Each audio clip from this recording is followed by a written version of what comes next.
मराठी, ते धडक ते धडक. नागरिकांनो, डायलिसिसची सेवा पूर्णपणे मोफत. भिवघाट येथील सर्वात मोठ्या श्री सिद्धिविनायक सुपर स्पेशालिटी हॉस्पिटलमध्ये महात्मा ज्योतिराव फुले जन आरोग्य योजनेअंतर्गत आता डायलिसिस सेवा पूर्णपणे मोफत होणार. अधिक माहितीसाठी स्क्रीनवरील नंबरवर संपर्क करा.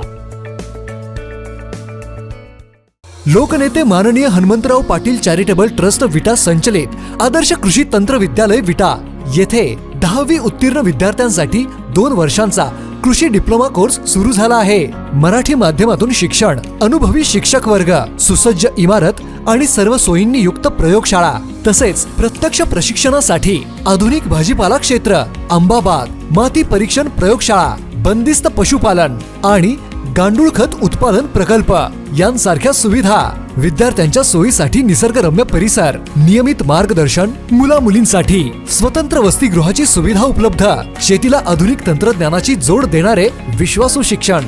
पत्ता आणि संपर्क आपल्या स्क्रीनवर.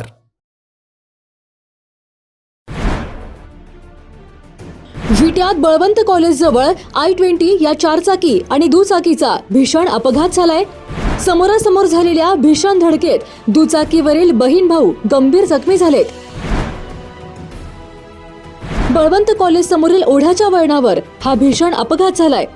या भीषण धडकेत रेणावी येथील सोनाली पाटील आणि तेजस यादव हे भाऊ बहीण गंभीर जखमी झालेत. या अपघातानंतर सदर दुचाकी अक्षरशः रस्त्यावरून ओढ्यात फेकली गेलीये. ग्रीन हार्वेस्ट नैसर्गिक पेंडीयुक्त खत, नेचर केअरची युक्ती, रासायनिक खतांपासून मुक्ती. Green harvest.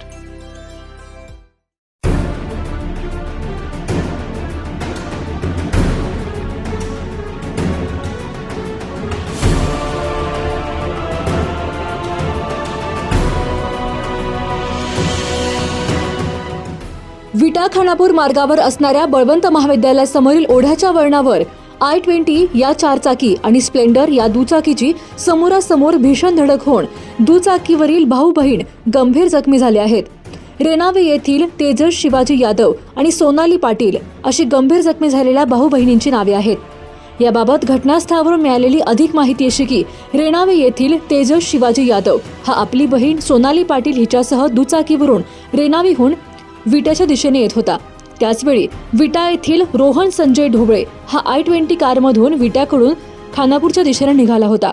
बळवंत महाविद्यालयासमोरील ओढ्याच्या वळणावर दोन्ही वाहने समोरासमोर आली असता या दोन्ही वाहनांची समोरासमोर भीषण धडक झाली. ही धडक इतकी भीषण होती की या अपघातानंतर सदर दुचाकी रस्त्याकडेला असलेल्या ओढ्यात जाऊन पडली. या अपघातात दुचाकीवरील तेजस यादव वय 18 आणि सोनाली पाटील वय 29 हे दोघे गंभीर जखमी झाले. या अपघातानंतर मोठा आवाज झाल्याने बळवंत महाविद्यालयातील विद्यार्थी तसेच परिसरातील नागरिकांनी घटनास्थळी धाव घेतली. यावेळी नागरिकांनी तातडीने रुग्णवाहिका बोलावून दोन्ही जखमींना उपचारासाठी विटा येथील ओमश्री रुग्णालयात दाखल केले. दरम्यान अपघाताची माहिती मिळताच विटा पोलिसांनी घटनास्थळी धाव घेतली. तर पोलिसांनी घटनास्थळाचा पंचनामा सुरू केला असून अपघात नेमका कोणत्या कारणामुळे झाला याबाबत तपास सुरू आहे. या भीषण अपघातामुळे विटा खानापूर मार्गावर काही काळ वाहतुकीवर परिणाम झाला. कान, नाक आणि घशासंदर्भातील आजाराची आता चिंता सोडा. विटा शहरात अत्याधुनिक तंत्रज्ञानाद्वारे आता अचूक निदान आणि खात्रीशीर उपचार उपलब्ध. डॉक्टर ऐश्वर्या काकडे यांचे श्री समर्थ कान, नाक, घसा हॉस्पिटल 24 तास आपल्या सेवेसाठी सज्ज. संपर्क आपल्या स्क्रीनवर. जिओ मराठी, ते धडक ते धडक.